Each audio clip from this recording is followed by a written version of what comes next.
Today we are talking about real self-care. I'm here to tell you that you don't need a ton of products, fancy aesthetics, or a lot of time to actually start taking care of yourself. And I'm saying this as a creator who kind of has to make stuff look aesthetic for a living. All you really need is a set of routines that actually work for you, that fit into your real life. That is why today I'm sharing 4 different routines that ideally every woman or every man should incorporate into their lives to feel better, to look amazing, and to show up as the best version of themselves every single day. Starting off with mind care routines, because taking care of yourself starts from the inside out. And considering that we live in such chaotic times, we need a routine to take care of our mental health. So here is what your routine should ideally have in any capacity that actually suits your lifestyle. 1. Digital detox days or hours. At least one or a few days in the week where you are completely off screens. And not just your phones, but your laptops, your TVs, anything that has a screen attached to it. I know that this is very hard to do, which is why you start small. Start with an hour once a week, right? Without your phone or the TV or the computer, maybe an hour of walking, and then you can slowly build it up. You can do 2 hours, 3 hours, eventually till you reach a point where you're able to do this for a full day. If even an hour seems like too much to begin with, start by removing digital devices on waking up and before going to bed. You will be surprised by the impact this has on your ability to think freely, to not have constant mental noise, and to actually foster your creativity. The second thing that you do as a part of your mind care is journaling, which is hands down one of the best practices for your mental health. It allows you to unload whatever your brain is holding on to without feeling overwhelmed. So whether this is a daily practice, a weekly practice, a gratitude journaling practice, anything that allows you to write down, articulate your thoughts regularly does wonders for your mind. A neat little hack that I found out recently was that whenever you're feeling overwhelmed or stressed out, you can write a journal entry to the universe. You can just talk about whatever you want to, you can unload whatever you're feeling, vent it out, and then just rip off that sheet of paper, or you can write it on an A4 sheet, and you essentially burn that sheet. It's like all of the heaviness from inside you gets poured out onto paper and you are instantly lighter. The third thing you want to do here is have learning hours. Now, self-care does not just end at detoxing your mind. It also involves filling your mind with things that are actually meaningful and add value to your life. It's about growing intentionally. And that cannot happen unless you take time out to learn new things on a regular basis. I have spoken about this before too. No matter what you're doing in life, if you want your mind to grow and if you want to grow in life, you need to devote time to learning. You can do courses, you can pick up a new hobby, you can try your hand at a new challenge that makes you uncomfortable. Doing this basically forces your brain to keep forming new neural connections, making you more knowledgeable, more well-versed, and more street smart. And of course, able to apply that knowledge to different spheres of life. So go ahead, open your notes app right now, write down 3 things that you've been wanting to learn, and then you are going to block down 30 minutes every day for the next 1 week and start with the one thing that excites you the most. And the 4th thing you want to do as a part of your mind care routine is therapy or self-therapy, where you focus on maintaining and improving your mental health. Now, if you have never had therapy before, I would suggest starting there in addition to doing your journaling and digital detoxes, because taking care of your mental health, especially in today's day and age, is not a luxury, honestly. It is a maintenance routine. And that is why you need something that helps you process what you're feeling instead of bottling it up. And therapy kind of becomes that tool that makes you more aware. Eventually, once you've had enough therapy, you can actually then rely completely on self-help too, because then you have the tools and the means to take care of yourself, right? Think of doing this as cleaning out your mental clutter, because no amount of skincare or productivity hacks can actually make up for emotional burnout. This is the part of self-care that builds long-term peace. With that, we come to routine number 2, which is your body care routine, because, well, you have to take care of your body if you want to take care of yourself. The first part of this is, of course, your skincare and your hair care that actually feels sacred. Now, skincare and hair care, if you look at the current narrative, often get dismissed as vanity, but they're actually very powerful tools for self-connection. The reason that so many women resonate with them, the reason that so much content around skincare, hair care does so well, is because in a world that often feels very out of control, having a few rituals like your skincare, like your hair care routine, can help us feel more grounded and more connected to our own selves, to our own bodies. But please keep in mind that these don't have to be elaborate or expensive as long as they are effective and they make you feel good in your skin. And speaking of effective, I can't not mention the Derma, who are kindly sponsoring a portion of this video. I absolutely love their serums and their face washes, especially this one, the 2.5% benzoyl peroxide face wash, to combat the acne that I get before my periods. Now, this is a great formula because benzoyl peroxide is one of the most effective ingredients for acne, which kills 99.9% acne-causing bacteria. It calms inflammation and it unclogs pores. Meanwhile, the ceramide complex and the glycerin in the face wash keep the skin hydrated and prevent it from drying out. I will highly recommend this. Just make sure you hydrate your skin afterwards with a good serum and moisturizer. Choose ones that work for your skin type. And make sure you patch test before you start using. If you want to try it out, use my code Adete 2025 to get 20% off on their website, and also find it on Amazon, Nykaa, Flipkart and Purple. Now, coming to step 2 of your body care routine, and that is cycle syncing your entire lifestyle. And this is, of course, specifically for women. Now, let me put a disclaimer out there. There is not a lot of evidence or research currently that supports any sort of benefits of cycle syncing. I'm sharing this because as somebody with PCOD, I found that holistic health practices have really worked for me, and cycle syncing is one of them. And I think it's a very underrated tool for self-care. But of course, try it at your own discretion. If you are doing everything right and even then it's not working for you, it might be worth giving a try to cycle syncing. And I'm not saying that you have to go extreme and then sync everything to every phase of your cycle, but just being mindful of the actions that you take, the kind of fitness routine that you have, the kind of foods that you eat throughout your entire cycle can impact how you feel throughout the month. I think of cycle syncing as working with my body as opposed to against it, and our energy, our mood, our focus, and even skin change across the month. So when I sync my routines around my cycle, it helps me cope a lot better. And if it helps you too, it might be worth giving it a try. Now, I can make a dedicated video on cycle syncing if you want. The reason that I haven't made it is because there's not a lot of evidence suggesting that it works. But if you still want to try it out, I can definitely look at doing that. What you essentially do in cycle syncing is basically you honor the shifts of your body during the different phases of your menstrual cycle by adjusting simple things like how you move, how you eat, how you work, how you socialize, based on where you are in your cycle. So for example, for me personally, I am more sociable when my period is just ended, as opposed to when I'm in my luteal phase and I am irritated by everyone and everything. So I try not to have a lot of social commitments around that time. You might want to rest more during your periods. Some women don't have any sort of pain or cramps when they're on their period and they continue working out like they work out normally. For me, that can't happen. So when I'm in my luteal phase and during like my menstrual phase, I will keep my workouts lower intensity, slightly shorter, so that I'm not just overloading my body with a lot of exhaustion.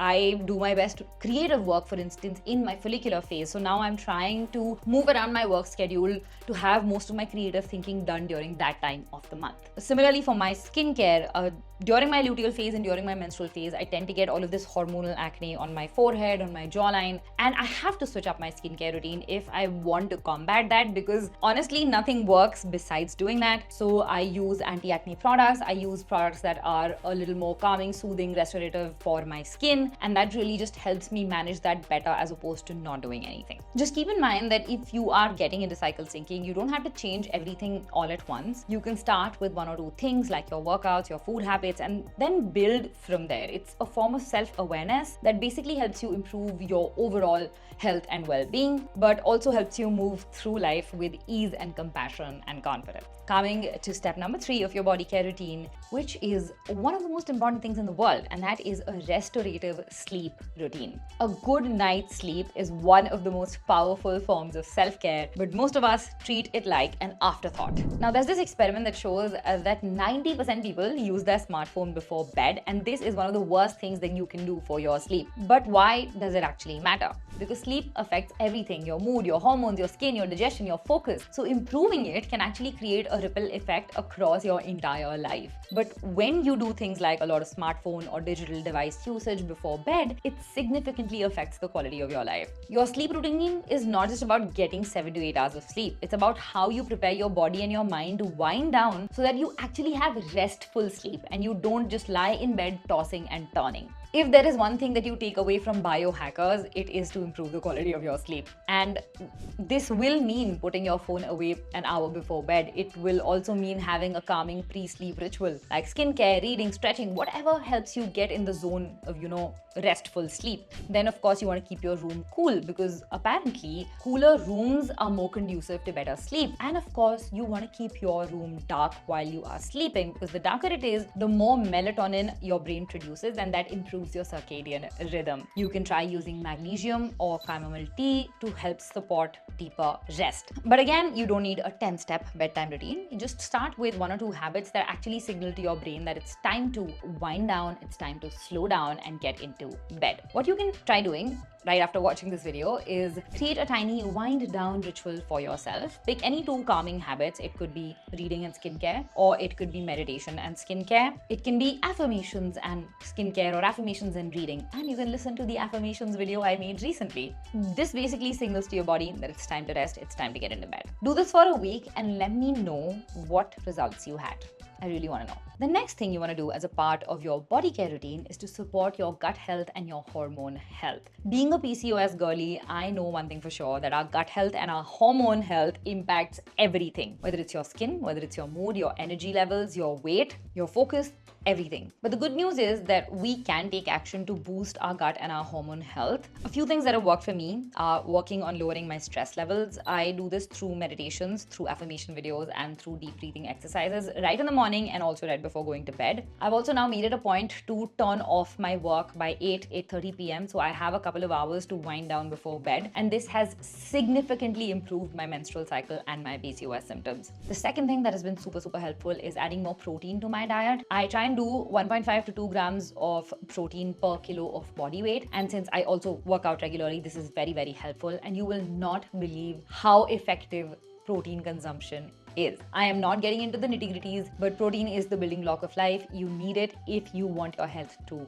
thrive. The third thing has been adding fiber to my diet. We need to eat about 30 grams of fiber every day, and we don't even do 10 on most days. So I've started adding things like chia seeds, avocados, salads at every meal, and fruits once a day to improve my fiber intake. And fourth is, of course, eating probiotic-rich foods. I eat dahi almost every single day, and I also supplement regularly with a probiotic powder, which is this one from Goodbug, and I absolutely love it. It has improved my bowel movement and my gut health tremendously. And no, this is not sponsored. And of course, I have cut down on sugary refined foods. I exclusively only use monk fruit at home to sweeten my drinks and my coffee, and I try to consume whole foods instead of refined foods about 80% of the time. So again, this can feel overwhelming. So start with 1 or 2 changes that feel doable for you, and then build up from there. Your body is going to thank you for it, not just now, but for years from now. And if you want more information on PCOS, how to deal with PCOS, I've made a whole entire video where I have covered, or tried to cover, everything that I know about this problem. You could go check it out.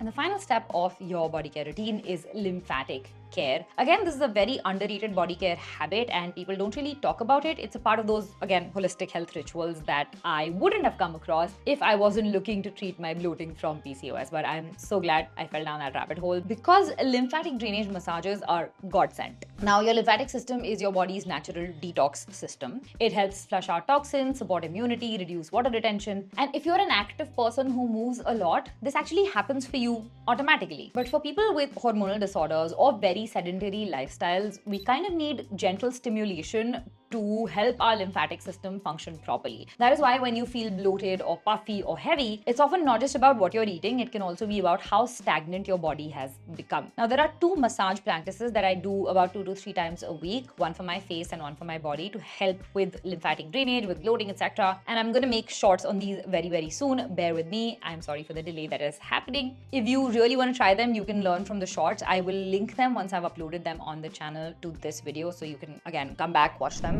Till then, just know that there are 6 lymphatic drainage points. So collarbones, under your armpits, back of your ears, elbows, around your navel, and then behind your knees. And these are the points that you essentially massage to kind of drain your lymphatic system. But again, I'll make a detailed video for massages on them that will help you understand this better. And these are massages that I've been doing for a while now, and they're extremely helpful. Now, coming from body care to emotional self-care routines, because we need to process our feelings, we need to set healthy boundaries, we need to build inner stability so that we don't burn out trying to hold everything in. So the first part part of this is having a sort of boundaries check post. The thing about boundaries is that if you don't check in with them regularly, you will forget that you have them, then people will cross them casually, and you will be back where you started. As it is, most of us say yes out of guilt, we overextend ourselves, we let people cross lines just to avoid discomfort. But checking in with your boundaries regularly allows you to course correct before that resentment or that exhaustion kicks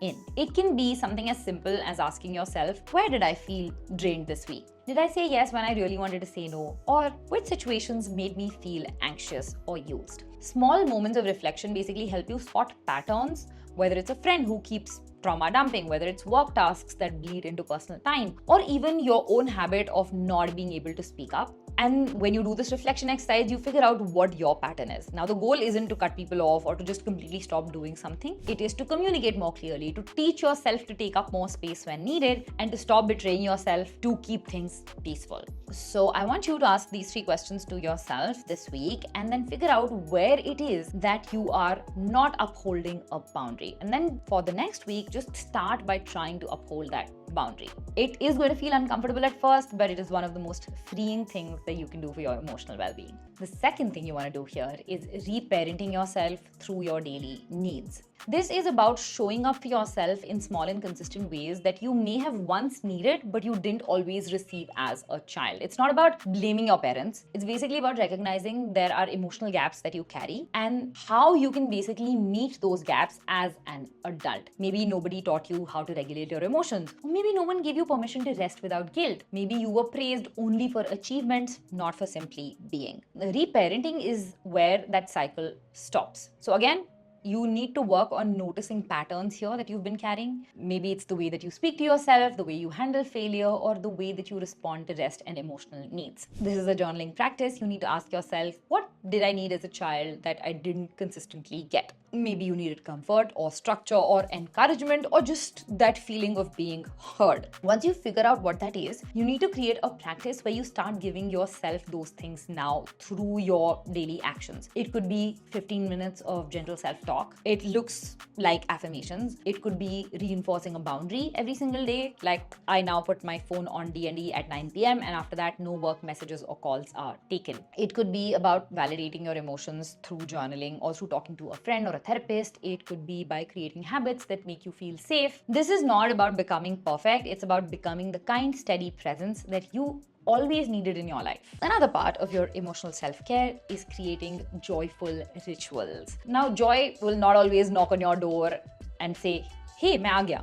Sometimes you have to go out there and create it. Often when we talk about emotional self-care, we think that it's all about healing our pain and, getting and becoming that healed person because that is what we have been taught. But in reality, healing is just one part of it. It's also about increasing your happiness, your joy, finding joy in the small moments in life. So creating rituals that actually bring you joy is a great way to do this. You can do a practice called One Thing for Joy every day, which is one small thing you can do every single day that just makes you happy. It's for no other purpose, but just to make you happy. And doing this helps you get out of this autopilot mode and become more present as well. So you could dance in your living room to your favorite song, cook a comfort meal that you loved as a kid, watch a romantic comedy. I love to do this personally on a lazy Sunday. Light a candle before bed, spritz your favorite perfume in your room, get yourselves a bunch of flowers. Whatever it is that brings you joy on a day-to-day basis, do it and you will be a much happier person in life. What you can create is something called a joy list where you list down all of the things that bring you joy. It's kind of like a dopamine menu.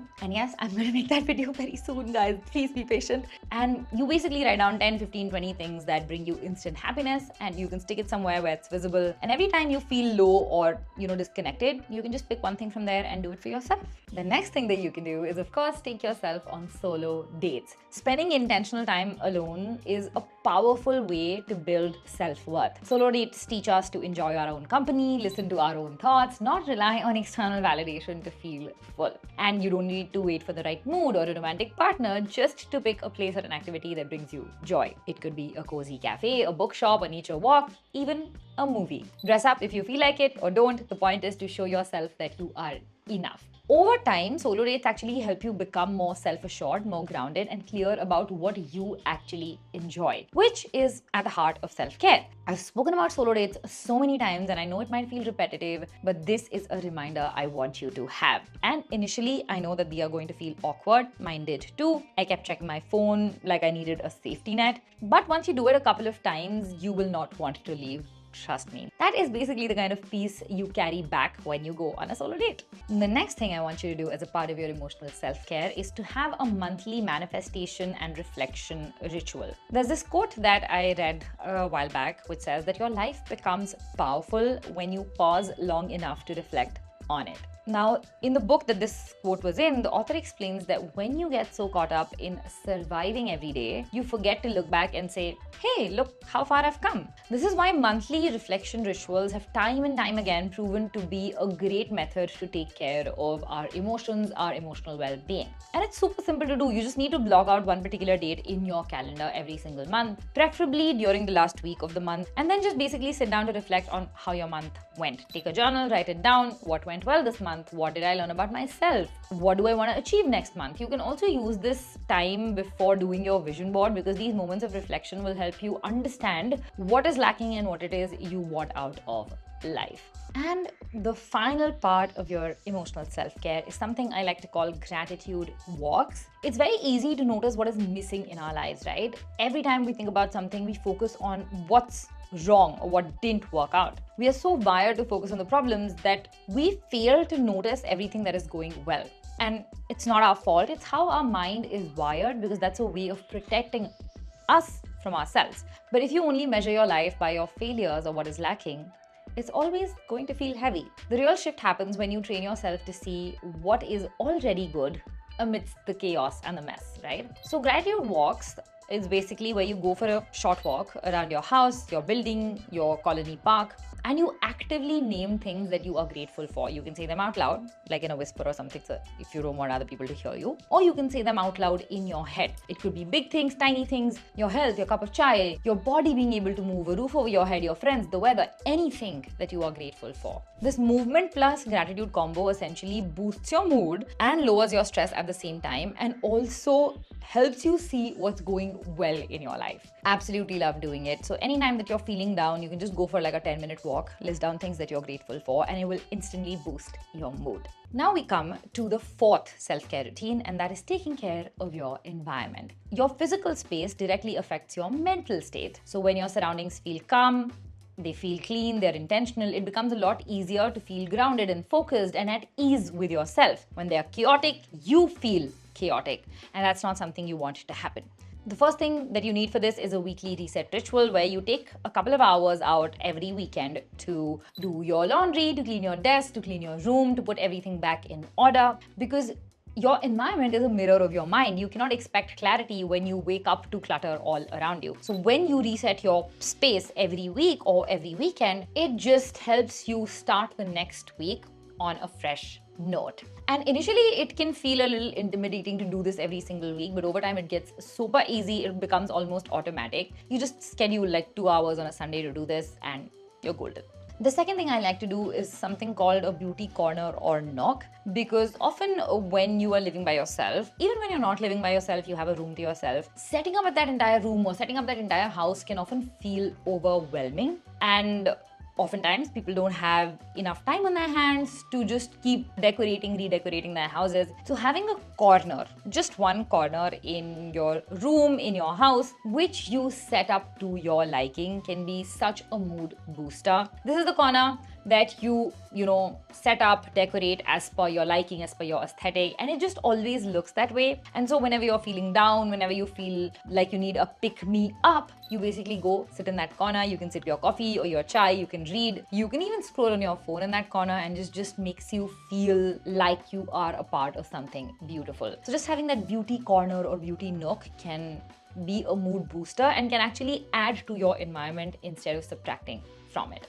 Doing this also helps you create like a separation. So if you work from home, for instance, having a beauty nook or a beauty corner means that that is a place that you go to where you no longer work. That's a place that you sit to disconnect. And when you do this, you're able to create that mental separation from work to rest, and that helps a lot. It just helps you be more present. The third thing that you can do as a part of your environmental self-care routine is to have something called sensory rituals.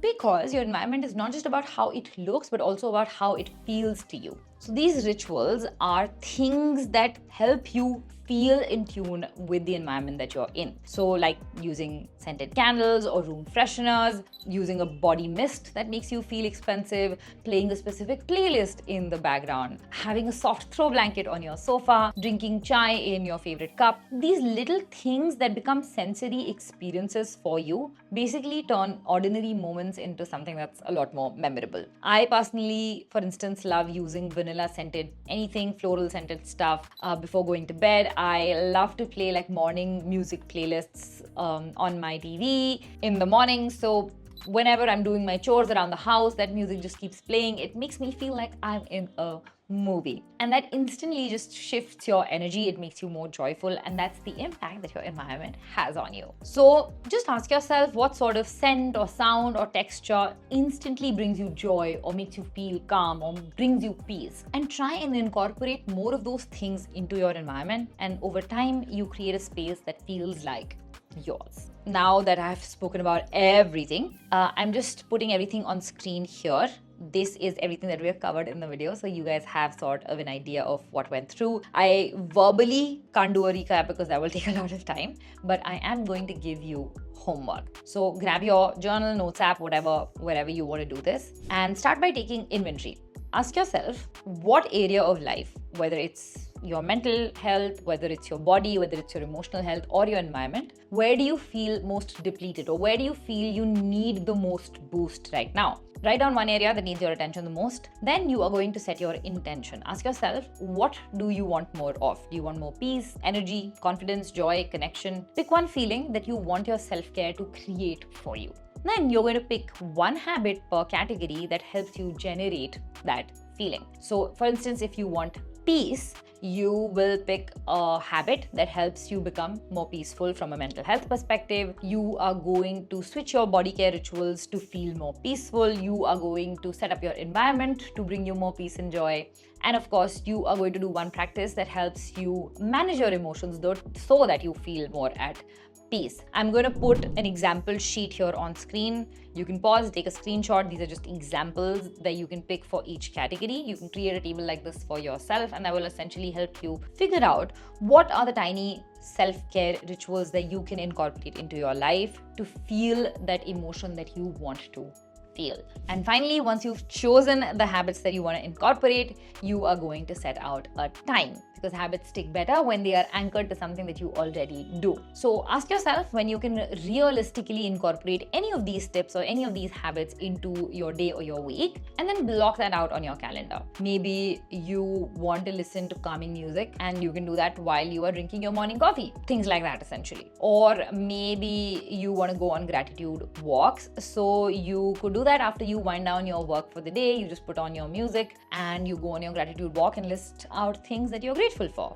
And that's about it. Slowly and steadily, you will be able to create these routines that are centered around your life and not just, things that people are telling you to do. Even with the videos that I do on this channel, my idea is to give you tools to be able to create the stuff for yourself, not to blindly follow what I am saying. That is very, very important for you guys to remember, because I can teach you how. I can't come and do it for you. The onus of doing that lies on you. So I can teach you how to take care of yourself, but to actually take care of yourself, you need to take the action. You need to create that routine. So I want you to create your own rule book. I want you to use these videos that I create as a guiding point and to use all of the information that I share to create your own rules, to create your own self-care rituals. And that will help you live a life that is truly yours. That will help you live a lot more with intention. So if you found this helpful, you can share with people. If you want to share what kind of routine you created for yourself, I'd be more than happy to read it in the comments. So go ahead, drop your comments, and make sure you check out this video next, because YouTube says you're going to love it. And I want you guys to watch more of what you love. So